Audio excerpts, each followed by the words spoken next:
যেতিয়ালৈকে লিগেল এৱেৰনেছটো নাছিলে তেতিয়ালৈকে মানুহে কাৰোবাক মাৰিলে মোৰ শাস্তি হ'ব এইটো ধাৰণাও নাছিলে চুৰ কৰিলে মোৰ শাস্তি হ'ব এইটো ধাৰণাও নাছিলে গতিকে লিগেল এৱেৰনেছটো যেতিয়াৰ পৰা বাঢ়ি গৈছে আইন সজাগতাটো যেতিয়াৰ পৰা বাঢ়ি গৈছে তেতিয়াৰ পৰাই মানুহবিলাকে প্ৰস্তুত হৈছে যে কিছুমান মানুহে ভাৰতীয় চিটিজেন হৈ থাকিবৰ কাৰণেও এটা কেছ দি থৈ দিয়ে ইন ফিউচাৰ সেই কেছটোৱেই তেওঁক সহায় কৰিব যে এই মানুহজনক আমুকটো গোচৰতটো আসামী হিচাপে জেলত সোমাইছিলে বা তেওঁৰ এগেইনষ্টত প্ৰচিকিউশ্যন হৈছিলে তেওঁ ভাৰতীয় নাগৰিক হয় আমাৰ ট্ৰায়েলৰ ব্যৱস্থাটো গম পাই কিমান লেহেমীয়া প্ৰপাৰলি কোনো এভিডেন্স কালেক্ট নকৰে পুলিচত দুটা ফ'ৰ্চ লাগিছিলে এটা ল এণ্ড অৰ্ডাৰ চোৱা ফ'ৰ্চ লাগিছিলে এটা এই ক্ৰিমিনেল কেছবিলাক চোৱাৰ কাৰণে এটা ফ'ৰ্চ লাগিছিলে পুলিচতে দুটা ভাগ লাগিছিলে কিন্তু আজিৰ তাৰিখত সেইটো বস্তু হৈ উঠা নাই যে মডাৰ্ণ টেকন'লজিৰ যি ধৰক সহজলভ্যতা বা ইণ্টাৰনেটৰ যিটো সহজলভ্যতা তাৰ বাবে আচলতে ক্ৰাইমৰ যিবোৰ ক্ৰাইম কৰাৰ যিবোৰ ৰাস্তা সেইবোৰ বেছি সহজলভ্য হৈছে অফ কোৰ্ছ বাঢ়ি গৈছে আমি যে গম পাওঁ যে পুলিচে উঠাই আনিলে বা পুলিচে এৰেষ্ট কৰিলে সেই মানুহজনে জানে যে তেওঁক বিনা দোষত উঠাই আনিছে বা তেওঁ নিজে ভাবিছে যে মই বিনা দোষত মোক পুলিচে এৰেষ্ট কৰিছে বা উঠাই আনিছে থানালৈ তেতিয়া প্ৰথম তেওঁৰ ৰাইটছ কি থাকে কোনো এগৰাকী মহিলাক সূৰ্য অস্ত যোৱাৰ পৰা সূৰ্য উদয় হোৱা এই সময়খিনি কেতিয়াও এৰেষ্ট কৰিব নোৱাৰে কিন্তু বিশেষ চাৰ্কামষ্টেঞ্চত যদি এৰেষ্ট কৰিবলগীয়াও হয় যে unlawful activities prevention act national ছিকিউৰিটিৰ কিবা থ্ৰেট আছে বা কিবা আপোনাৰ হিউমেন ট্ৰেফিকিঙৰ ক্ষেত্ৰত বা ড্ৰাগছৰ ক্ষেত্ৰতে যে নানিলে নহয় তাৰমানে সেইখিনিও আনিব লাগিব নহ'লে তাৰ পৰা তেওঁ অন্তৰ্ধান হ'ব সেই সময়খিনি যদি পাই যায় চিটুৱেশ্যন তেনেকুৱা হৈ যাব পাৰে গতিকে তেনেকুৱা ক্ষেত্ৰত মেজিষ্ট্ৰেট এগৰাকীৰ পৰা তেওঁলোকে এটা অধিকাৰ লৈ যাব লাগিব মানে থানাত অপৰাধীক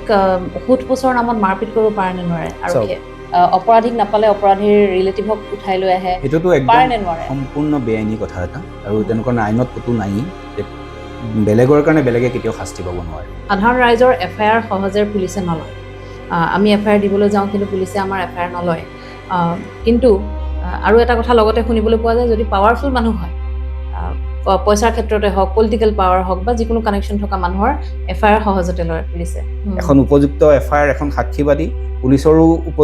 পুলিচৰ ইনভেষ্টিগেশ্যনটো থৰলি হ'ব লাগিব আইনগতভাৱে হ'ব লাগিব লগত এখন ভাল চাৰ্জশ্বিট কেতিয়াবা সেই পুলিচেও মই ভাবোঁ যে খুব চিনচিয়াৰলি নকৰে কাৰণ তেওঁলোকে যাক ঘটনাস্থলীত দেখিলে তেওঁলোককে সোধপোছ কৰি দিয়ে এই সোধপোছ কৰা মানুহখিনি পিছত দেখা যায় আমি কোৰ্টত আহি পেলাই দেখোঁ যে নিজৰ ভায়েককে সুধি দিলে আছামীটোৰ ভায়েককে কথাটো সুধি দিলে সি আৰু কালি পৰহি তাৰ ককায়েকৰ বিৰুদ্ধে বেয়াকৈ ক'ব নেকি বা ভায়েকৰ বিৰুদ্ধে বেয়াকৈ ক'ব নেকি ফৰেঞ্চিকলৈ নপঠায় FSLৰ কাৰণে পঠাব লাগিছিলে সেইবিলাক নাই গতিকে সেইবিলাক লেপছৰ কাৰণে মেক্সিমাম কনভিকশ্যন ৰেটটো কমি যায় এটা মাৰ্ডাৰ কেছতে হওক বা ৰেপ কেছতে হওক মেক্সিমাম ৰাখিব পাৰিব কিমান 90 দিন ৰাখিব পাৰিব যদি 90 দিনৰ ভিতৰত চাৰ্জশ্বিট দি দিয়ে তেতিয়াহ'লে কোৰ্টে ডিচাইড কৰিব থাকিব লাগিব নে নালাগিব আজি মোৰ অতিথি অধিবক্তা নীলাক্ষ শৰ্মা তেওঁৰ মতে প্ৰযুক্তিৰ বিকাশৰ লগে লগে অপৰাধ জগতখনৰ বিকাশ হৈছে অপৰাধৰ স্বৰূপ আৰু চৰিত্ৰ সলনি হৈছে পূৰ্বতে মহিলা ভুক্তভোগী আছিল বা ষড়যন্ত্ৰৰ বলি হৈ অপৰাধৰ অংশীদাৰ হ'বলগীয়া হৈছিল কিন্তু বৰ্তমান মহিলা বহু গুৰুতৰ অপৰাধৰ প্ৰধান অপৰাধী হোৱা দেখিবলৈ পোৱা গৈছে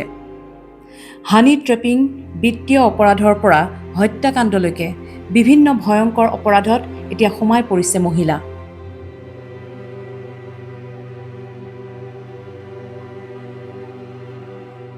ভিডিঅ'টোলৈ আগবঢ়াৰ আগতে চেনেলটো ছাবস্ক্ৰাইব কৰি লওক যাতে এনেধৰণৰ ইনচাইটফুল ভিডিঅ'জ বাৰে বাৰে আপোনাৰ বাবে লৈ আহিব পাৰোঁ আৰু মোৰ প্ৰত্যেকটো পডকাষ্ট ৰিলিজ কৰাৰ লগে লগে যাতে আপোনাৰ হাতত পায় তাৰ বাবে চেনেলটো ছাবস্ক্ৰাইব কৰি লওক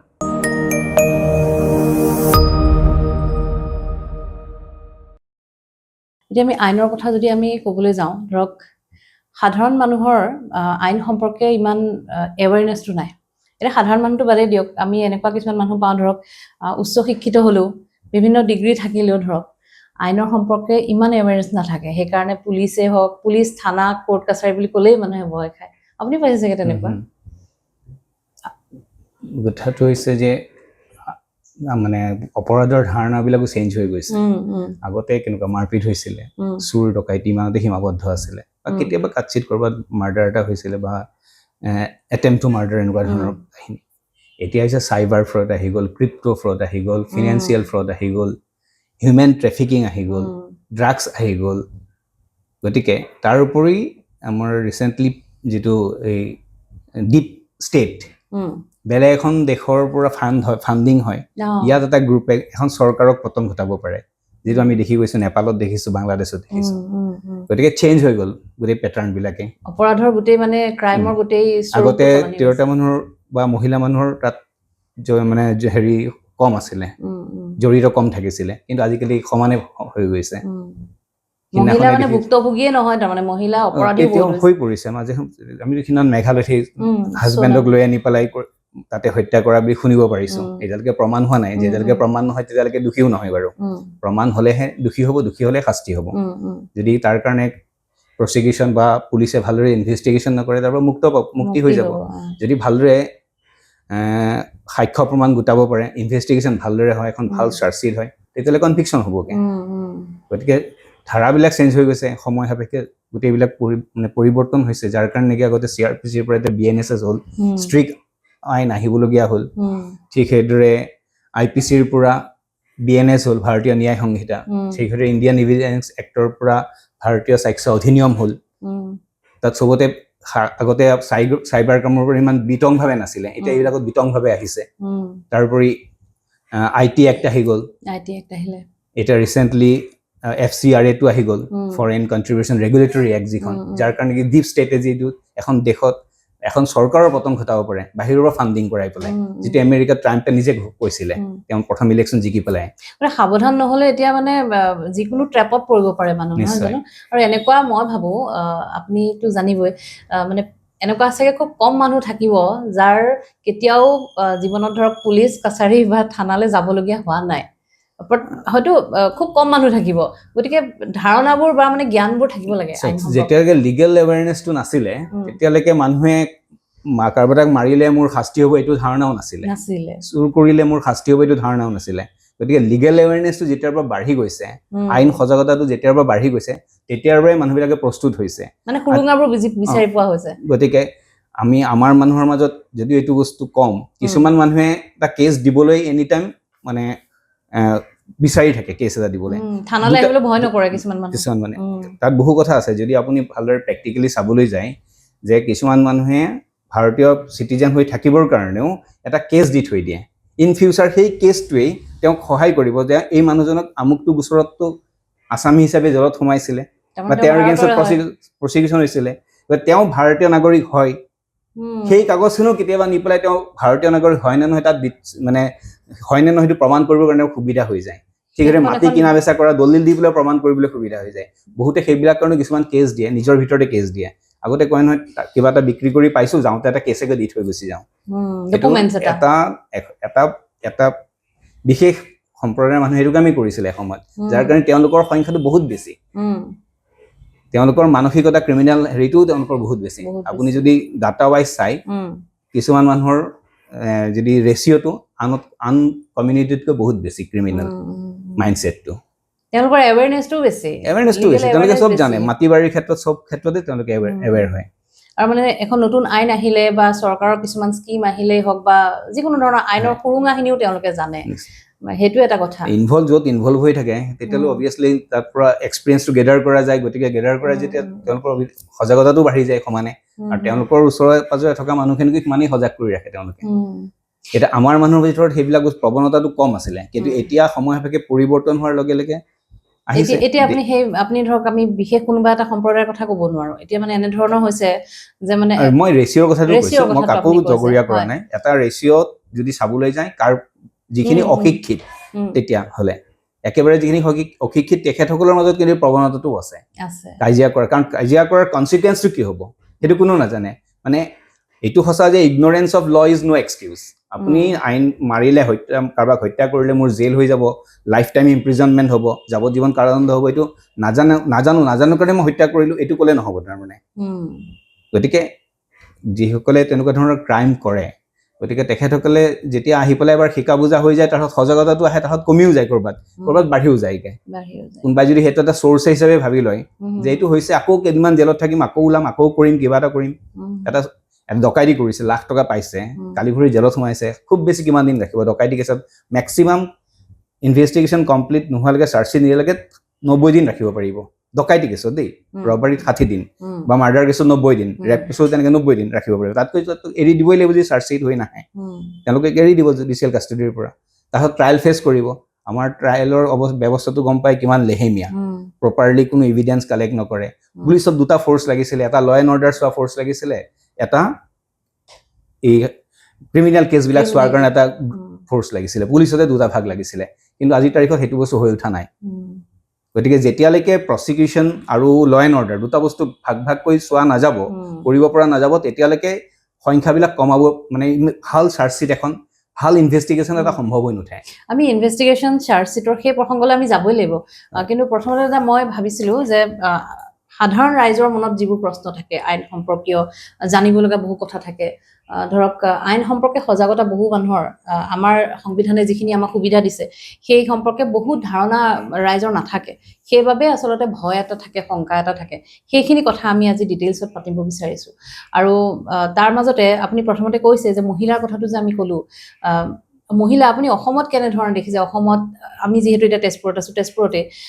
মহিলা আচলতে এতিয়া ভুক্তভোগী হৈ থকাৰ লগতে মহিলা কেনেধৰণে মানে এই সংগঠিতৰ ওপৰত কেনেধৰণে সমায় পৰিছে? আপোনাৰ NCRB, national crime record bureau যিটো আছে, তেওঁলোকৰ ডাটা অনুযায়ী মহিলাৰ আগতে এবেটৰ বুলি কোৱা হৈছিলে,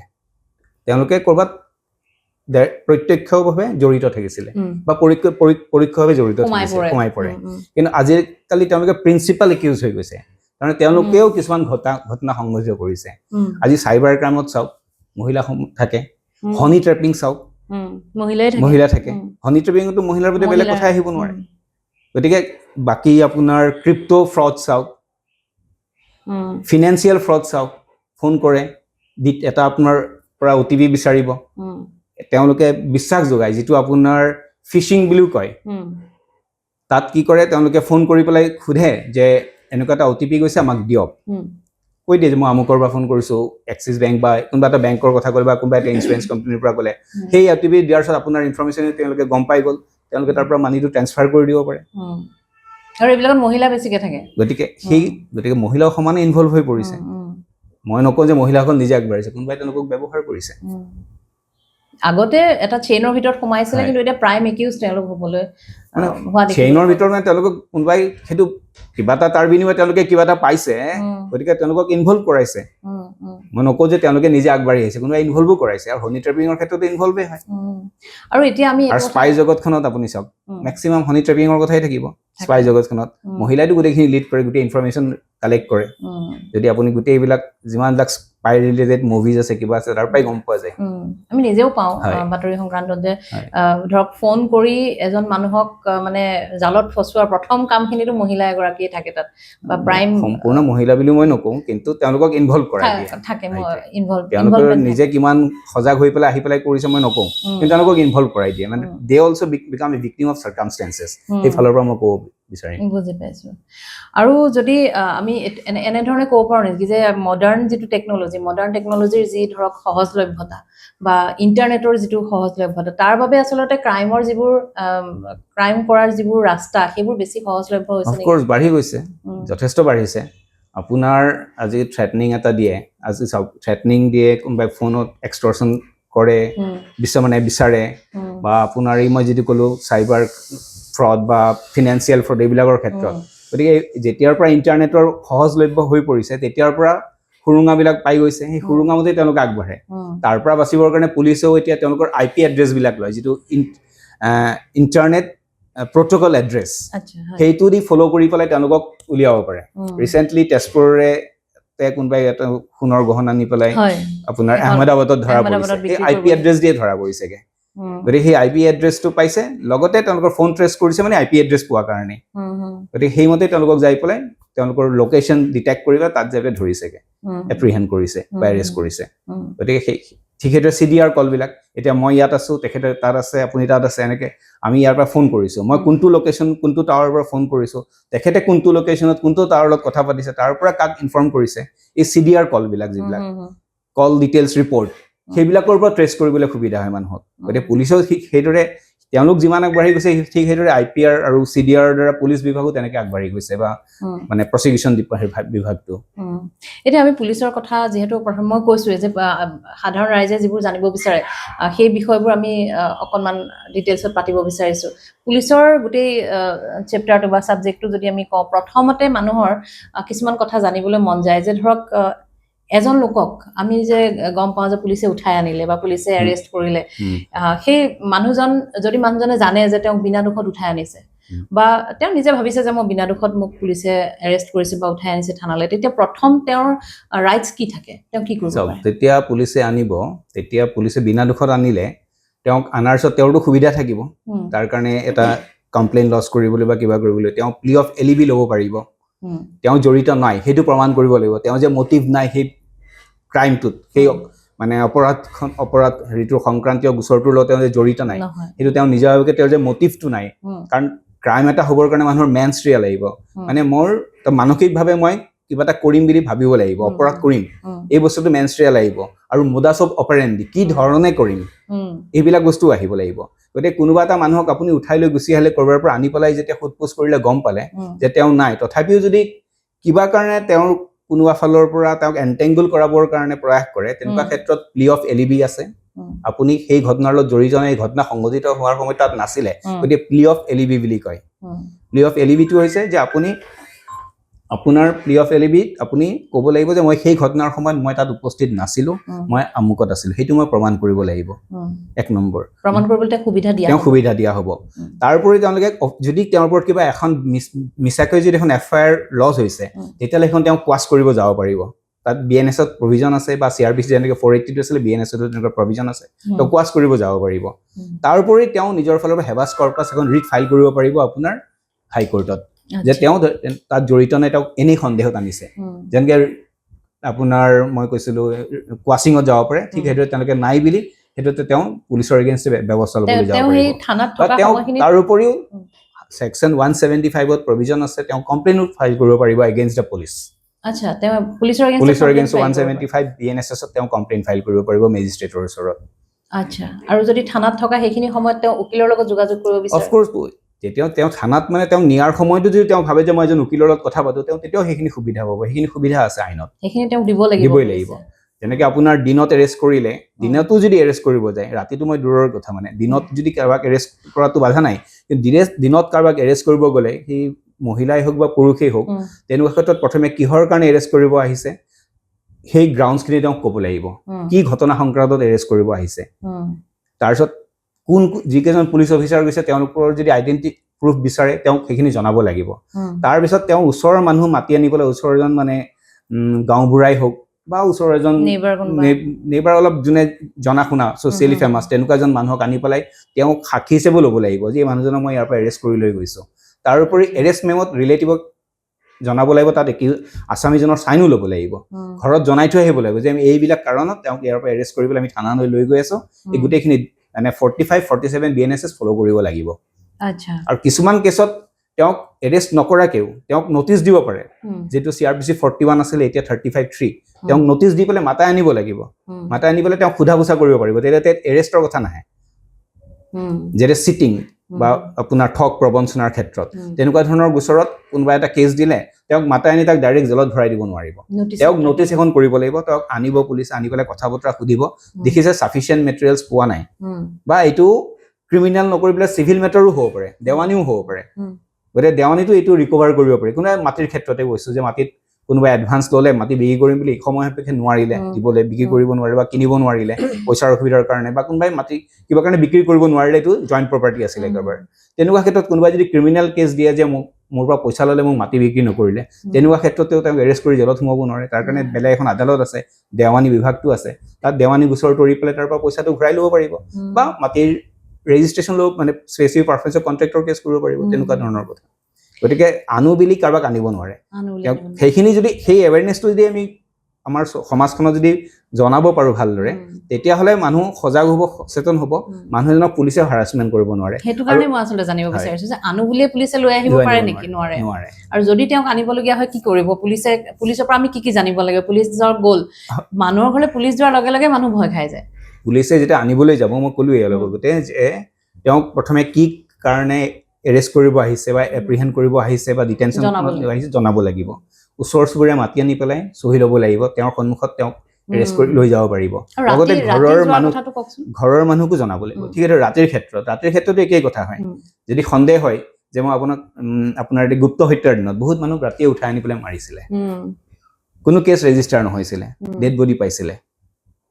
কিন্তু এতিয়া কথাটো হৈছে যে সেনেকুৱা ধৰণৰ এতিয়া মানুহৰ সজাগতা নাছিলে বা তেনেকুৱা ধৰণৰ পৰিৱেশো নাছিলে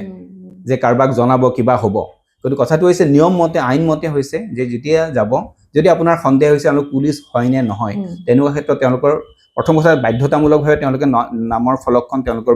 বুকুত থাকিব লাগিব। এক নম্বৰ মই মানে আপোনাৰ পুৰুষ মানুহৰ ক্ষেত্ৰত মই কৈ আছো যে থাকিব লাগিব ফলকখন। তেওঁলোকক যদি আইডেণ্টিটি প্ৰুফ বিচাৰে দেখাব পাৰিব লাগিব। তাৰপিছত বাকী প্ৰচেছটো একেই হ'ব যে ওচৰৰ মানুহ মাতিব লাগিব বা ওচৰৰ মুৰব্বী এজনক মাতিব লাগিব, ঘৰৰ মানুহ থাকিব, কি গ্ৰাউণ্ডত এৰেষ্ট কৰাইছে, কি গোচৰ সংক্ৰান্তত এৰেষ্ট কৰাইছে, এই গোটেইখিনি লিখিতভাৱে দিব লাগিব। এখন আপোনাৰ 45-47 নটিচ আছে, এনেকৈ লিখিতভাৱে দিব লাগিব এইবিলাক গ্ৰাউণ্ডত তেখেতক এৰেষ্ট কৰা হৈছে বা আমি লৈ যোৱা হৈছে সোধপোছৰ বাবে থানালৈ। যদি কোনো লোকৰ ঘৰলৈ পুলিচ গৈছে, পুলিচ হয় নহয় তেওঁৰ যদি সন্দেহ হৈছে, তেওঁ আইডেন্টিটি প্ৰুফ চাব পাৰে। অফ কোৰ্চ চাব পাৰিব, তাত কোনো আৰু দেখাবলৈও বাধ্য। কাৰণ কোনোবাই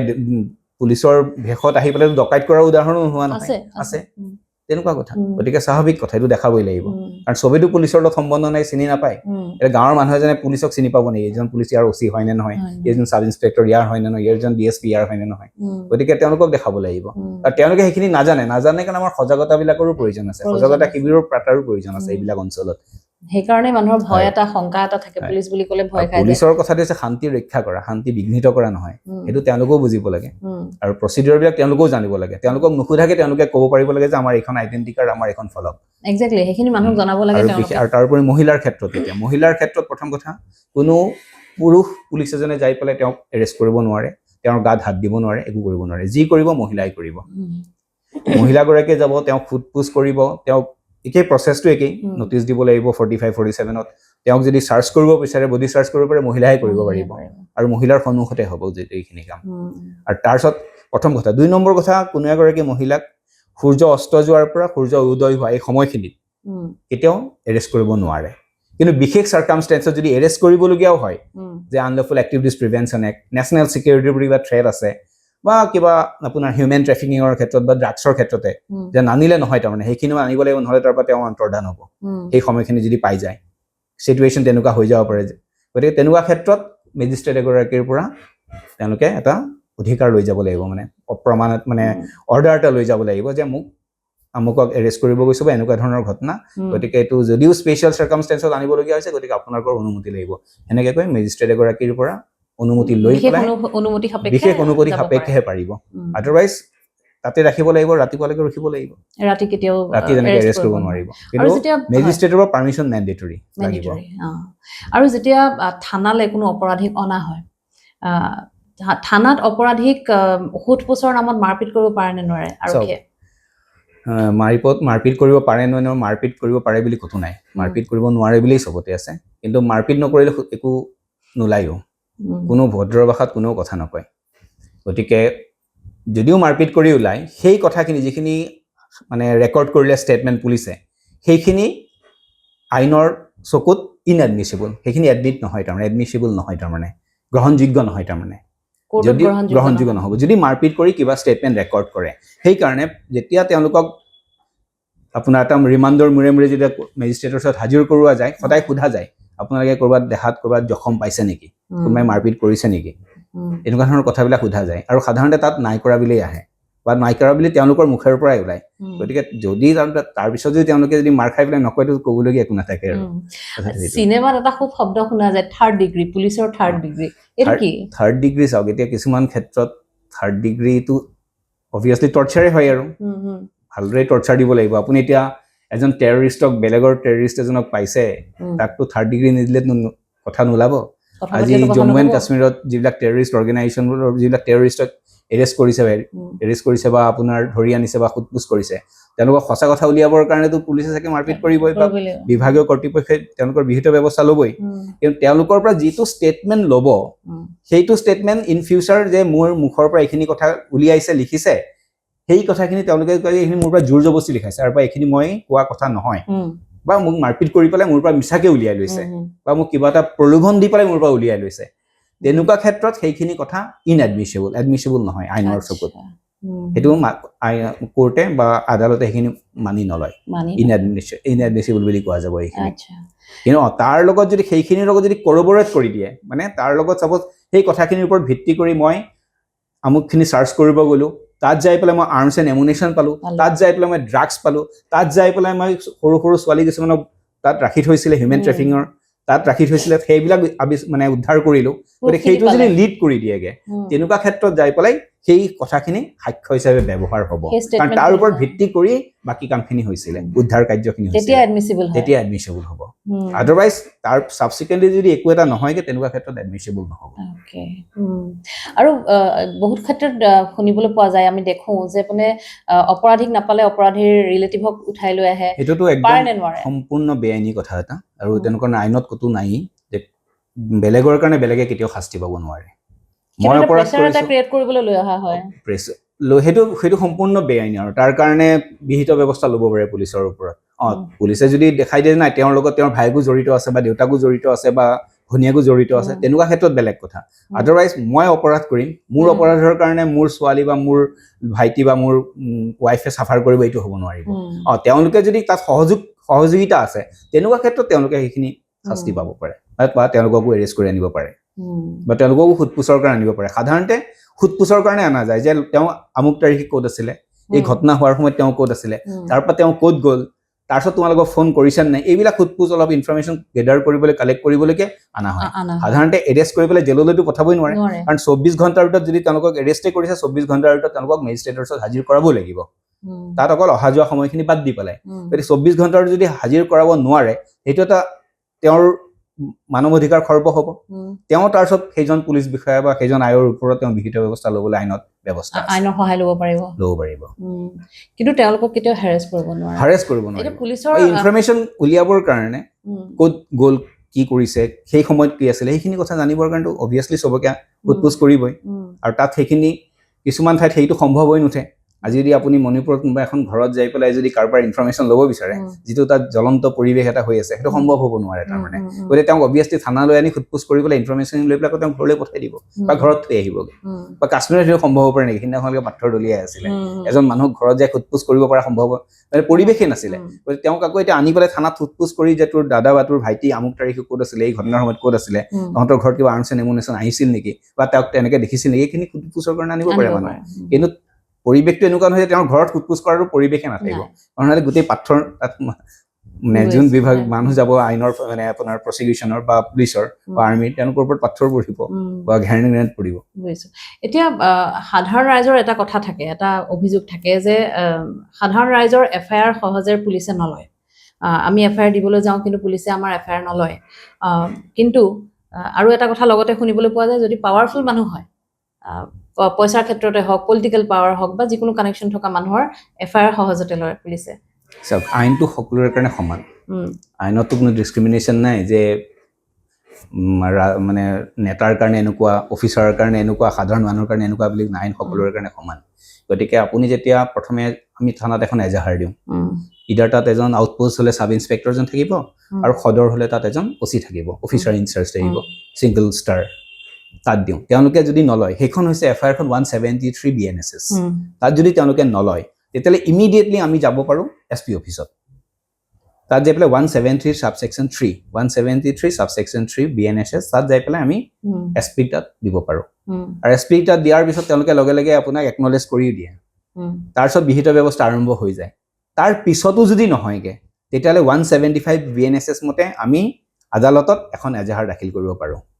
এই দুখন এজাহাৰ আমি দিলোঁ, কোনো আমি ফলপ্ৰসূ ৰিজাল্ট একো নাপালোঁ। তাৰপিছত 175ত যাই পেলাই আমি আদালতত দিব পাৰোঁ, আৰু আদালতত দিয়াৰ পিছত বিহিত ব্যৱস্থা নোলোৱাৰ কোনো প্ৰশ্নই আহিব নোৱাৰে। ইণ্ডিয়াত 3টা ব্যৱস্থা বা 4টা ব্যৱস্থাই কৈছোঁ মই, যে এক্সিকিউটিভ, লেজিছলেটিভ আৰু জুডিচিয়াৰী, আৰু ইফালে আপোনালোকৰ কি ক'ম মই, আমাৰ প্ৰেছ, মানে মিডিয়া, এই 4টা স্তম্ভ আছে। 4টা স্তম্ভৰ চবতকৈ মই ভাবোঁ, মোৰ দৃষ্টিত দেই, মোৰ ইমান দিনৰ প্ৰেক্টিচৰ হেৰি, নিৰপেক্ষ আৰু ন্যায় যদি পাব বিচৰা ব্যৱস্থাটো আছে জুডিচিয়াৰীয়ে হয়। আমাৰ লোৱাৰ জুডিচিয়াৰী, যিহেতু আমি তলৰ কোৰ্টত কৰি আছোঁ, ন্যায় পাব, মানুহে বিচাৰিলে পায় ইয়াতে ন্যায়। ইয়াত কোনো আপোনাৰ খোৱা কামোৰা, কোনো 2 নম্বৰী, টকা পইচাৰ লেনদেন, এইবিলাক একো নচলে।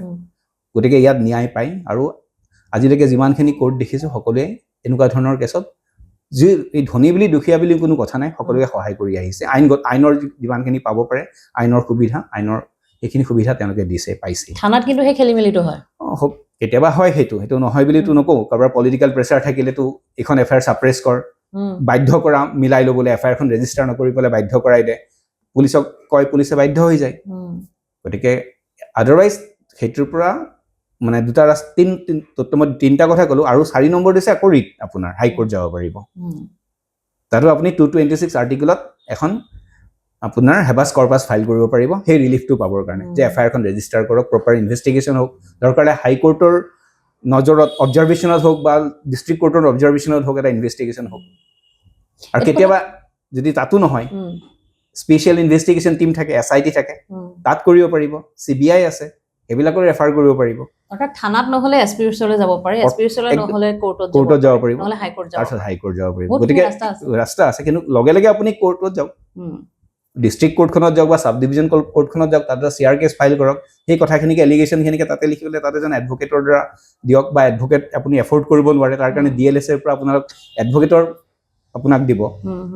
বিনা পইচা এডভোকেট পাব আপুনি। DLS ত যাই পেলাই, ডিষ্ট্ৰিক্ট লিগেল ছাৰ্ভিচ অথৰিটিত যাই পেলাই আপুনি এপ্ৰ'চ কৰক, তেওঁলোকৰ ফালৰ পৰা বিনা পইচা এডভোকেট আপোনাক এংগেজ কৰি দিব,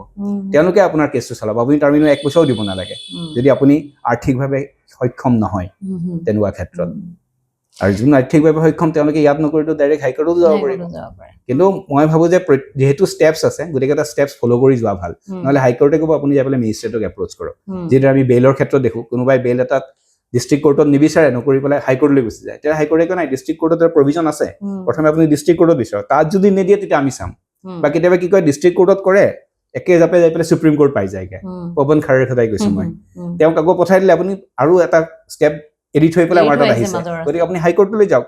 তাৰপিছত আপুনি ঘূৰি আহিব, তাত যদি নহয় তেতিয়া আমি চাম। সেইটোৱেই আমি পুলিচৰ কথাখিনি পাতি থাকোঁতে আপুনি প্ৰথমতে কৈছিলে চাৰ্জশ্বিটৰ কথা। চাৰ্জশ্বিটৰ কথা কওকচোন। চাৰ্জশ্বিট এখনে এটা কেছ ভাল বেয়া কৰিব পাৰে, অপৰাধী এজনৰ শাস্তি কম বেছি কৰিব পাৰে, গোটেইখিনি এইটোৱে। আৰু আপোনাৰ চাৰ্জশ্বিটখনৰ লগত এফআইআৰখন 1 নম্বৰ বস্তু, যিটো 173 যিটো এফআইআৰ দিব লাগে, 170 এফআইআৰ দিলে, তাৰপিছত পুলিচে ইনভেষ্টিগেশ্যনটো আইনগতভাৱে কৰিছে নাই,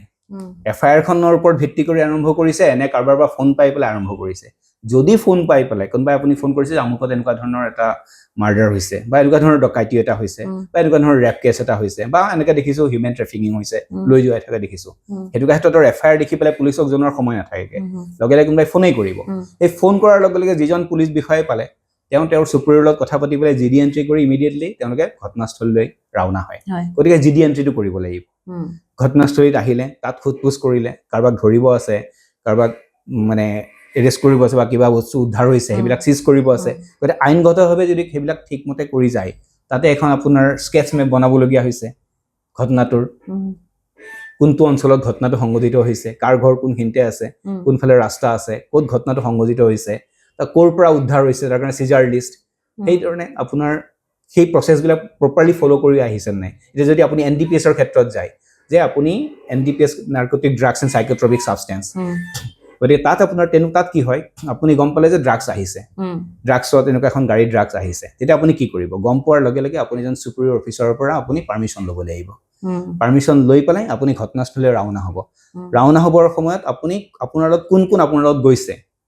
তেওঁলোকৰ এটা GD এণ্ট্ৰি হ'ব, তাত লিখা থাকিব, আৰু লগতে এইটো লিখা থাকিব যে মোক আমুকজন চুপাৰিয়ৰ অফিচাৰ বা এডিশ্যনেল SP বা DSP বা SP বা কোনো নাই OCA আছে যেতিয়া, গতিকে চাব ইনস্পেক্টৰ এজনে জনালে যে আপুনি যাওক, ঘটনাস্থলী ৰাওনা হওক, ড্ৰাগছ আহিছে, ড্ৰাগছৰ কথা খবৰ পাইছোঁ, আপুনি এইটো এৰেষ্ট কৰা বা এইখিনি জব্দ কৰাৰ কাৰণে ব্যৱস্থা লওক। গতিকে টিম এটা তেওঁ লগত লৈ যাব, গোটেই টিমৰ ব্যৱস্থাখিনি তাত লিখি লৈ GD এণ্ট্ৰি লিখি মেলি, এই যে আপোনাক যে অথৰাইজ কৰিলে তালৈ যাবৰ কাৰণে ঘটনাস্থলীলৈ, সেই গোটেইখিনি লিখা থাকিব। সেই অথৰাইজ কৰা কাগজখন থাকিব। লগতে আপুনি লগত ৱেইং মেচিন এটাও লৈ যাব লাগিব, আৰু সেই ৱেইং মেচিনটো যে সেইখিনি সময়ত সক্ষম হৈ আছে, তাৰ এখন চাৰ্টিফিকেটৰ আপোনাৰ প্ৰয়োজন হ'ব যে সেইখন সক্ষম হয়, কাৰণ সি যদি একুৰেটলি ৱেইটটো মেজাৰমেণ্টটো দিব পাৰে। ঘটনাস্থলীত ৰাওনা হ'ল, ঘটনাস্থলীত ধৰিলোঁ কাৰোবাৰ ঘৰত আছে বুলি ক'লে, এতিয়া ঘৰত সোমোৱাৰ আগতে আপুনি যে লগত ড্ৰাগছ লৈ যোৱা নাই, সেইটো আপুনি নিজৰ দেহাটোক আপোনাৰ মানে পুলিচ বিষয়াসকল যিসকল গৈছে তেওঁলোককো চাৰ্চ কৰিব দিব লাগিব এই ঘৰৰ মানুহৰ দ্বাৰা, আৰু লগতে তাৰ ওচৰৰ যিকেইজন গাঁও প্ৰধান বা মুখিয়াল মানুহ তেওঁলোককো আপোনালোকে জনাব লাগিব যে এনেকুৱা ধৰণৰ ইয়াত ড্ৰাগছ পোৱা গৈছে বা পোৱাৰ সম্ভাৱনা আছে, আমি খবৰ পাইছোঁ, গতিকে আপোনালোক আহক। কাৰণ নিৰপেক্ষ সাক্ষীৰ প্ৰয়োজন আছে, গতিকে নিৰপেক্ষ মানুহ তেনেকৈ আপোনালোকে লৈ গ'ল, তাত আপুনি বডি চাৰ্চ কৰিলে, তাৰপিছত তেওঁলোকক এই নিৰপেক্ষ মানুহসকলক লৈ পেলাই ঘৰটো যেতিয়া চাৰ্চ কৰি পেলাই ক'ত কেনেকৈ কি পালে, কাৰ ঘৰত পালে, সেইখিনি উদ্ধাৰ হ'ল। উদ্ধাৰ হোৱাৰ পিছত সেইখিনি জোখমাখ হ'ল সকলোৰে সন্মুখত, তাৰপিছত তাক চিল কৰিলে, তাত সাক্ষীৰ চহী ল'লে, তাত বেলেগ বেলেগ সাক্ষী যিবিলাক সাক্ষী আপোনাৰ এই উদ্ধাৰ হওঁতে উপস্থিত আছিল তেওঁলোকৰ ষ্টেটমেণ্ট ৰেকৰ্ড কৰিলে, তাত ঘটনাস্থলীৰ এখন নক্সা প্ৰস্তুত কৰিলে, তাৰপিছত সেইখিনি বস্তু লৈ আনিলে আপোনালোকে, লগতে আছামী যাক যাক পালে তেওঁলোককো লৈ আনিলে, আনি পেলাই সেই বস্তুখিনি এতিয়া ক'ত ৰাখিব? আপুনি আনি পেলাই ৱেইট টেইট কৰিলে, ৰাখিলে, চাপ'জ ৰাতি আহি পালে আপুনি ৰাখিবগৈ তেতিয়া, তাৰ কাৰণে মালখানাৰ ব্যৱস্থা আছে, মালখানাত থ'ব লাগিব। আপুনি প্লে থানাত থৈ দিলে সেইটো হ'ব নোৱাৰিব, থানাত থ'ব নোৱাৰিব। গতিকে মালখানাৰ ৰেজিষ্টাৰত তাত এণ্ট্ৰি হ'ব যে আজি ইমান সময়ত ইমানখিনি বস্তু উদ্ধাৰ হৈছে, ইমানখিনি ৱেইং মেচিনৰ দ্বাৰা জোখমাখ কৰি পোৱা গৈছে আৰু আমুক আমুক এজন ব্যক্তিৰ সন্মুখত পোৱা গৈছে, সেই বুলি কৈ পেলাই সেই ৰেজিষ্টাৰখনত সেইখিনি মেনশ্যন থাকিব। ইমানখিনি প্ৰিপেয়াৰ হৈ থাকেনে বাৰু? থাকে, সাধাৰণতে থাকে কাৰণে কনভিকশ্যন হৈছে, নাথাকিলেতো কনভিকশ্যন নহ'লেহেঁতেন। কাৰণ NDPSত যদি লেপছ থাকে, যদি আপোনাৰ ইনভেষ্টিগেশ্যনে যদি লেপছ থাকে তো খালাচ পায়। গতিকে শাস্তি যিহেতু হৈছে, ইনভেষ্টিগেশ্যনৰ কথাই মই ক'লো যে চাৰ্জশ্বিটখন ইনভেষ্টিগেশ্যনৰ হয়, ওপৰত তাৰ পৰাই গৈ আছোঁ, সেইকাৰণে গৈ আছোঁ। তাৰপিছত আপুনি সেই সময়মতে চাৰ্জশ্বিটো দিব লাগিব। এই যে মালখানাত যাই পেলাই বস্তু ৰাখিলে, পিছদিনাখন আনি পেলাই মেজিষ্ট্ৰেটত হাজিৰ কৰালে, বস্তুখিনি দেখালে, তেওঁলোকে আকৌ চালে, তাৰপিছত একৰ্ডিংলি সেই গোটেই প্ৰচেছটো তেনেকৈ আগবাঢ়ি যায়, তাৰ সাক্ষীবাদী হয়। গতিকে মোৰ কথাটো এতিয়া কথাটো হৈছে যে FIR-খন যেতিয়া পৰিব, তাৰ পৰা এই ইনভেষ্টিগেশ্যন প্ৰচেছটোত এইখিনি যাতে খুব ধুনীয়াকৈ হ'ব বা আইনগতভাৱে হ'ব, তাৰ কাৰণে এই মই যিখিনি কথা কৈ গ'লোঁ তেনেকৈ ধৰণে প্ৰত্যেকটো বিভাগতে, অকল এইটো NDPS, ঠিক সেইদৰে পক্সৰ কথাটো আহিব পাৰে বা আপোনাৰ আমাৰ জেনেৰেল যিবিলাক ক্ৰাইম আছে BNS-ত, সেইবিলাক ক্ৰাইমতো তাত একেধৰণেই ফ'ল' কৰা যায়। গতিকে তাত সাক্ষীবাদীখিনি যদি ভালদৰে লয়, কালি যাই পেলাই এনেকুৱা হ'ব নালাগে যে নাই এইখিনি কথা মই পুলিচক কোৱা নাছিলোঁ, পুলিচে মিছাকৈ লিখি আনিছে। সাধাৰণতে সেইটোৱেই পোৱা যায়, যাৰ কাৰণে আপোনাৰ কনভিকশ্যনতকৈ আপোনাৰ একুইটেলৰ ৰেটটো বহুত বেছি, খালাচ হোৱাৰ ৰেটটো বহুত বেছি, কনভিকশ্যনৰ ৰেটটো কম। গতিকে এখন FIR আৰু এখন টাফ আৰু সাক্ষীবাদী আৰু এখন ভাল চাৰ্জশ্বিট হ'লে এটা কেছত কনভিকশ্যনৰ ৰেটটো বাঢ়ি যায়, হোৱাৰ ৰেটটো। আৰু যদি এখন উইক FIR হয়, কাৰণ কথাখিনিও ভালদৰে লিখা নাথাকিলে দিগদাৰ হয়, ষ্টেটমেণ্টো যদি বা পুলিচে ইনভেষ্টিগেশ্যনো যদি ভালদৰে নকৰে আৰু ভালদৰে যদি এখন চাৰ্জশ্বিটো নিদিয়ে, তেনেকুৱা ক্ষেত্ৰত আপোনাৰ খালাচ হোৱাৰ সম্ভাৱনাটো বাঢ়ি যায়। কাৰণ ইয়াত প্ৰিজাম্পশ্যনটো এনেকুৱা হৈছে যে যেতিয়ালৈকে আপুনি তেওঁ গিল্টি নহয়, তাৰমানে তেতিয়ালৈকে তেওঁক ইন'চেণ্টলি ধৰা যায়। গিল্টি যেতিয়ালৈকে প্ৰুফ নহ'ব আইনগতভাৱে, তেতিয়ালৈকে তেওঁক ইন'চেণ্ট বুলি জনা যায়। গতিকে ইন'চেণ্ট আৰু সেই বস্তুটো নোহোৱা কৰিবৰ কাৰণে তেওঁ হয় বুলি, গতিকে সাক্ষীবাদী, এখন উপযুক্ত FIR, এখন সাক্ষীবাদী, পুলিচৰো পুলিচৰ ইনভেষ্টিগেশ্যনটো থৰলি হ'ব লাগিব, আইনগতভাৱে হ'ব লাগিব, লগত এখন ভাল চাৰ্জশ্বিট। পুলিচৰ ইনভেষ্টিগেশ্যন কিমান থৰ হয়, আপুনি কি অনুভৱ কৰে? পুলিচৰ কৈছে যে দুটা বিভাগ হ'ব লাগে আচলতে। হয়, সেইটোতো কৈছোৱেই যে দুটা বিভাগ কৈছোঁ, এটা হৈছে আপোনাৰ ল' এণ্ড অৰ্ডাৰৰ কাৰণে লাগে এটা বিভাগ পুলিচৰ, আৰু এটা হৈছে প্ৰচিকিউশ্যন, যিহেতু আজিকালি ডাইৰেক্টৰেট অফ প্ৰচিকিউশ্যন অসমত আহি গ'ল। গতিকে এতিয়া পুলিচ বিভাগত এটা প্ৰচিকিউশ্যন বিভাগ এটা লাগে, সেইটো যাতে কেছ সংক্ৰান্তীয় যিমান ঘটনা হ'ব, ক্ৰিমিনেল কেছ হওক, যি কেছে নহওক, এইবিলাক চোৱা চিতাৰ কাৰণে এটা বেলেগ বিভাগেই প্ৰয়োজন আছে। ঠিক সেইদৰে ল' এণ্ড অৰ্ডাৰ চাবৰ কাৰণে এটা বেলেগ বিভাগ লাগে। দুইটা ফালে যদি একেলগে চাবলৈ যায়, তেতিয়াহ'লে সমস্যাবিলাক সমাধান নহয়গৈ, দুইটা ফালেই নহয়গৈ, না ল' এণ্ড অৰ্ডাৰ ভালদৰে কণ্ট্ৰল কৰিব পাৰে, না ক্ৰাইম এটা কণ্ট্ৰল কৰিব পাৰে। কাৰণ যেতিয়ালৈকে আপুনি কনভিকশ্যন ৰেট বঢ়াব নোৱাৰিব, তেতিয়ালৈকে ক্ৰাইম কমাব নোৱাৰিব। মানুহৰ মাজত সেইটো বস্তু আহিব লাগিব যে ভয় ভাৱটো সোমাব পাৰিব লাগিব। কাৰণ ক্ৰাইমৰ ধাৰণা আজিকালি বহুত চেঞ্জ হৈ গ'ল। আগতে চুৰ ডকাইতৰ পৰা এতিয়া আপুনি ঘৰত বহি পেলাই টকা ঘটি আছে, চাইবাৰ ক্ৰাইম কৰি পেলাই আপোনাৰ বেংকৰ পৰা টকা লৈ গৈ আছে। হাতত মোবাইলটো থাকিলে আপুনি ক্ৰাইম কৰিব পাৰে, এনেধৰণৰ এটা পৰিৱেশ হৈছে। মাত্ৰ আপোনাৰ যদি সেই টেকনিকেল নলেজখিনি আছে, তেতিয়াহ'লে চব কৰিব পাৰে। গতিকে সেইকাৰণেই কয় যে চাৰ্জশ্বিট ষ্ট্ৰং নহয় কাৰণেই খালাচ হৈ যায় বুলি কয়। চাৰ্জশ্বিট ষ্ট্ৰং নোহোৱাটো সেইটো হয়। 2 নম্বৰ তাৰ পিছত হৈ যায় আপোনাৰ সাক্ষী মেনেজ, যাৰ কাৰণে কি আসামী এটাক জেলত ভৰাই পেলাই যে 60 দিন বা 90 দিন ৰাখে, বা তাতকৈ কেতিয়াবা কিছুমান কেছত বেছিকৈ ৰাখিব পাৰিব, যেনেকৈ UAPA বা NIA কেছত। কিন্তু তেনেকুৱা ক্ষেত্ৰত কি হ'ব যে এই 60 দিন বা 90 দিন যাতে এইখিনি সময়ৰ ভিতৰত যাতে চাৰ্জশ্বিটখন আহে। কিছুমান কেছত 60 দিন, কিছুমান কেছত 90 দিন। এতিয়া মাৰ্ডাৰ হওক, ৰেপ হওক, ডেকাইটি হওক, এইবিলাক কেছত আপুনি বা এটেম্প টু মাৰ্ডাৰ হওক 90 দিনলৈকে ৰাখিব পাৰে। কিন্তু কিছুমান কেছত 60 দিন, চুৰ ডকাইত, সৰু সুৰা চুৰ মাৰপিট, এইবিলাক ডকাইত নহয়, চুৰ মাৰপিট এনেকুৱা ধৰণৰ, তেনেকুৱা ক্ষেত্ৰত আপুনি 60 দিন ৰাখিব পাৰে। গতিকে ইনভেষ্টিগেশ্যন এই 60 দিনত যাতে পুংখানুপুংখভাৱে আইনগতভাৱে ইনভেষ্টিগেশ্যনটো হয় তাৰ কাৰণে তেওঁলোকক সোমোৱাই ৰখা যায় যাতে তেওঁলোকে বাহিৰত থাকি যিসকলে তেওঁৰ বিৰুদ্ধে সাক্ষী দিবলৈ আহিছিলে তেওঁলোকক ভীতি প্ৰদৰ্শন নকৰিব নোৱাৰে যাতে তাৰ কাৰণেই তেওঁলোকক ৰাখি থোৱা যায় ভিতৰত গতিকে কি হৈ যায় কেতিয়াবা পুলিচেও মই ভাবোঁ যে খুব চিনচিয়াৰলি নকৰে কাৰণ তেওঁলোকে যাক ঘটনাস্থলীত দেখিলে তেওঁলোককে সোধপোছ কৰি দিয়ে এই সোধপোছ কৰা মানুহখিনি পিছত দেখা যায় আমি কোৰ্টত আহি পেলাই দেখোঁ যে নিজৰ ভায়েককে সুধি দিলে আছামীটোৰ ভায়েককে কথাটো সুধিলে সি আৰু কালি পৰহি তাৰ ককায়েকৰ বিৰুদ্ধে বেয়াকৈ ক'ব নেকি বা ভায়েকৰ বিৰুদ্ধে বেয়াকৈ ক'ব নেকি বা আছামীৰ নিজৰ অংগহী বহি কাৰোবাক সুধি দিলে বা বন্ধু এজনকে সুধি দিলে সি কালি আহি নক'ব গতিকে সেইকাৰণে নিৰপেক্ষ সাক্ষীৰ পৰা ষ্টেটমেণ্টটো ৰেকৰ্ড হ'ব লাগে তেনেকুৱা ক্ষেত্ৰত আপুনি কনভিকশ্যনত বঢ়াব পাৰিব তেতিয়াহে আৰু যাতে সেই সাক্ষীজনে যোনে ষ্টেটমেণ্টটো দিলে কাৰণ কাৰোবাৰ বিৰুদ্ধে এটা ষ্টেটমেণ্ট দিয়া মানে তাৰো নিজৰো সংশয় আছে তেনেকুৱা ক্ষেত্ৰত সিও যাতে সেইখিনি পুলিচৰ পৰা প্ৰটেকশ্যন পায় তাৰমানে সেই ব্যৱস্থাটোও কৰিব লাগিব এটলিষ্ট কেছটো শেষ হোৱালৈকে পাবই লাগিব সি এজন মানুহে ধৰক আৰু নহ'লে কি হয় কালি পৰহি যাই পেলাই তেওঁলোকে হোষ্টাইল হ'ব হোষ্টাইল মানে কি আজি এটা পুলিচৰ ওচৰত ষ্টেটমেণ্ট দিছে কালি কোৰ্টত আহি পেলাই ক'ব যে না এইটো ষ্টেটমেণ্ট মই দিয়া নাছিলোঁ পুলিচে লিখিয়ে লৈছে কি লিখা আছে মই নিজেও নাজানো মোক ক'ৰবাত চহী কৰিব দিছিলে মোক এনেই নামটো সুধিছিলে মোৰ এড্ৰেছ সুধিছিলে তাৰ বাদে মোক একো খোজা নাই সেই বুলি কৈ পেলাই তাৰমানে সেইখিনি কোৱাৰ লগে লগে তাত থকা ষ্টেটমেণ্টখিনি নহয় বুলি কোৱাৰ লগে তেওঁ হোষ্টাইল হৈ গ'ল তাৰমানে সেই সাক্ষ্যটো গ'ল আমাৰ হাতৰ পৰা প্ৰচিকিউশ্যন হাতৰ পৰা গ'ল গতিকে তেনেকুৱা হয়তো হোষ্টাইল হৈ যায় তাৰপিছত নেক্সট আহি গ'ল বহুত সময়ত আপোনাৰ মেডিকেল এক্সামিনেশ্যন নহয় ভালদৰে এটা মাৰ্ডাৰ আপোনাৰ এটেম্প টু মাৰ্ডাৰত মেডিকেল এক্সামিনেশ্যন এটা হ'ব লাগিছিলে বা মাৰ্ডাৰ কেছত ভালদৰে সেইটোও নহয়গৈ ঠিক সেইদৰে আপোনাৰ যিসকল সাক্ষীৰ প্ৰকৃততে সাক্ষী ল'ব লাগিছিলে যাৰ পৰা সেইটো নহ'ল তাৰ সেইবিলাকক নলয় যিবিলাক বস্তু চিজ কৰিব লাগিছিলে এতিয়া মাৰ্ডাৰ এটা হোৱাৰ লগে লগে তাত আৰ্মছ আহিব পাৰে দা কঠাৰী কুঠাৰ ইত্যাদি বা লাঠি যিয়ে নহওক সেইবিলাক বস্তু চিজ হ'ব লাগিছিলে সেইবিলাকো নহয় কেতিয়াবা ফৰেঞ্চিকলৈ নপঠায় FSLৰ কাৰণে পঠাব লাগিছিলে সেইবিলাক নাই গতিকে সেইবিলাক লেপছৰ কাৰণে মেক্সিমাম কনভিকশ্যন ৰেটটো কমি যায় ইনভেষ্টিগেশ্যনত মুঠতে দুৰ্বলতা আছে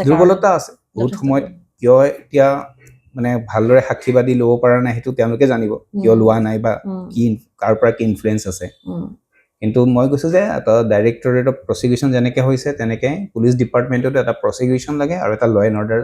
চোৱা-চিতাৰ কাৰণে এটা বিভাগ লাগে দুটা বিভাগ লাগে এটা বিভাগে দুটা কাম কৰিব নোৱাৰে সম্ভৱ নহয় কাৰণ সংখ্যা তাকৰ এতিয়া এজন মানুহ যদি ধৰক এটা ৰেপ কেছত বা মাৰ্ডাৰ কেছত প্ৰথম অভিযুক্ত হ'ল তেওঁক ধৰি লৈ গ'ল তেওঁক জেললৈ পঠিয়ালে লগে লগে সমাজত এটা কথা হয় যে তেওঁ ৰেপ কৰিছে বা তেওঁ মাৰ্ডাৰ কৰিছে সেই মানুহৰ এটা ধাৰণা সমাজৰ যিটো ধাৰণা কিন্তু আইনৰ দৃষ্টিটো সেইটো ধাৰণা নহয় সেইটো আইনৰ দৃষ্টিৰে নহয় তাৰপিছত ধৰক কেইবছৰমানৰ পিছত সেই মানুহজন ওলাই আহে কেইবছৰমান নহয় এটা মাৰ্ডাৰ কেছতে হওক বা ৰেপ কেছতে হওক মেক্সিমাম ৰাখিব পাৰিব কিমান 90 দিন ৰাখিব পাৰিব যদি 90 দিনৰ ভিতৰত চাৰ্জশ্বিট দি দিয়ে তেতিয়াহ'লে কোৰ্টে ডিচাইড কৰিব থাকিব লাগিব নে নালাগিব দুটা কথা কি কাৰণত ওলাই আহিব পাৰে চাৰ্জশ্বিট দিলে তাৰমানে এটা যদি চাৰ্জশ্বিট দি দিলে 90 দিনৰ ভিতৰতে মাৰ্ডাৰ কেছ এটাত তেনেকুৱা ক্ষেত্ৰত কি হ'ব যে তাৰমানে আৰু ইনভেষ্টিগেশ্যন কৰিবলৈ নাই এতিয়া সি কাৰোবাৰ এটা সাক্ষীক যাই পেলাই সি আৰু তাৰ সপক্ষে কোৱাব নোৱাৰিব কাৰণ অলৰেডি যিটো ষ্টেট পুলিচে ৰেকৰ্ড কৰিলে সেই সাক্ষীজনৰ ষ্টেটমেণ্টটো তেনেকুৱা ক্ষেত্ৰত সাধাৰণতে আপোনাৰ 90 ডেজৰ ভিতৰত চাৰ্জশ্বিট আহক বা নহওক যদি চাৰ্জশ্বিটখন আহি যায় কেতিয়াবা এৰি দিয়ে তেওঁ ট্ৰায়েল ফেচ কৰিব কাৰণ চাৰ্জশ্বিটখন দিয়া মানে তেওঁ আছামী হৈ নগ'ল আনটিল প্ৰুভেন গিল্টি গতিকে তেওঁ ইন'চেণ্ট তেতিয়ালৈকে তেওঁ ইন'চেণ্ট যেতিয়ালৈকে তেওঁ গিল্টি হিচাপে দোষী হিচাপে প্ৰমাণ নহয় গতিকে প্ৰমাণ হোৱাৰ পিছত তেওঁ আছামী হ'ব আৰু তেতিয়া তেওঁ জেলৰ ভিতৰত থাকিব লাগিব বা তাৰ পিছতো জেলৰ ভিতৰত থাকিব নালাগে তেওঁলোকে এপিল কৰাৰ সুবিধা পাব ছেছন কেছত এপিল কৰিব পাৰিব হাইকোৰ্টৰ পৰা তেওঁলোকে সুপ্ৰিম কোৰ্ট যাব পাৰিব কিন্তু কথাটো হৈছে সাক্ষীবাদী এখন যিটো আমি আগতে আলোচনা কৰিছোঁ FIR এখন ভাল FIR হ'ব লাগিব সাক্ষীবাদী আইনগতভাৱে হ'ব লাগিব ইনভেষ্টিগেশ্যনটো আইনগতভাৱে হ'ব লাগিব সাক্ষীবাদীখিনি ভালদৰে ল'ব লাগিব পুলিচে চাৰ্জশ্বিটখন ভালদৰে দিব লাগিব তেতিয়াহে কনভিকশ্যন ৰেট বঢ়াব পাৰিব গতিকে কোনোবা এটা থুৰুঙা থাকি গ'লে কিন্তু বাকী ডিফেন্সৰ উকিল এইটো তেনেকুৱা ধৰণৰ উকিলৰ হাতত পৰিলে উলিয়াই লৈ গুচি যাব পাৰে আৰু আচলতে জেললৈ যোৱা মানে আচলতে বিচাৰ শেষ নহয় জেললৈ যোৱা মতে ইনভেষ্টিগেশ্যনৰ কাৰণে জেলত ৰখা হৈছে জুডিচিয়েল কাষ্টডিত ৰখা হৈছে তাৰ মাজতো পুলিচে পুলিচ কাষ্টডিটো লয় বহুত সময়ত পুলিচ কাষ্টডিটো নলয় গতিকে জেলত থকা নকয় এইটো জুডিচিয়েল কাষ্টডিত আছে গতিকে সেই যাতে ইনভেষ্টিগেশ্যনটো একদম আইনগতভাৱে হওক নিৰপেক্ষভাৱে হওক তাৰ কাৰণে তেওঁক জুডিচিয়েল কাষ্টডিত ৰাখি থোৱা হৈছে তেওঁক জেলত থোৱা হোৱা নাই বুজিছো নো ডাউট জেলতে আছে কিন্তু বস্তুটো হৈছে জুডিচিয়েল কাষ্টাডি কাষ্টডি কনভিকশ্যনৰ পিছত জেলত থকা আৰু ইনভেষ্টিগেশ্যন পিৰিয়ডত জেলত থকা দুটা বেলেগ বস্তু কনভিকশ্যন হ'ল মানে আজি লাইফ টাইম ইম্প্ৰিজনমেণ্ট দিলে ধৰিলো তেওঁ তেতিয়াহ'লে জেলত থাকিব লাগিব সিমান যিমানটো সময় দিছে লাইফ টাইম মানে 14 ইয়াৰ্ছ এজ পাৰ প্ৰিজন এক হেৰি মতে ৰুলছ মতে 14 বছৰ থাকিব লাগিব যদি তাত টিল ডেথ নিলিখে টিল নেচাৰেল ডেথ নিলিখে তেনেকুৱা ক্ষেত্ৰত মোৰ যিমানখিনি সাম্যক জ্ঞান আছে আৰু টিল নেচাৰেল ডেথ হ'লে যেতিয়ালৈকে তেওঁ থাকিব লাগিব তেতিয়ালৈকে লাইফ টাইম বুলি ক'লে সাধাৰণতে 14 বছৰে ধৰিব লাগিব তাৰ মাজত তেওঁলোকে কেতিয়াবা ওলাই আহিব পাৰে পেৰলত ওলাই আহিব পাৰে ৰিমিশ্যনত আহিব পাৰে গভৰ্ণমেণ্টে দিব পাৰে যে তেওঁৰ কণ্ডাক্ট ভাল বা তাত আছে বহুত কেইটা মানে প্ৰজ এণ্ড কনছ বা মেজাৰ্ছ আছে এইবিলাক যদি তেওঁ ঠিকে আছে তেতিয়াহ'লে তেওঁ ওলাই আহিব দিব পাৰে পেৰলত গভৰ্ণৰ দিব পাৰে প্ৰেচিডেণ্ট অফ ইণ্ডিয়াই দিব পাৰে এতিয়া এজন মানুহ যদি এটেম্প টু মাৰ্ডাৰ কেছত ফচিলে ভুলতে ফচিলে বা কোনোবাই তেওঁক ফচালে তেওঁ নিজকে কেনেকৈ নিৰ্দোষী পাব আমি তেতিয়াও আলোচনা কৰি গৈছোঁ যে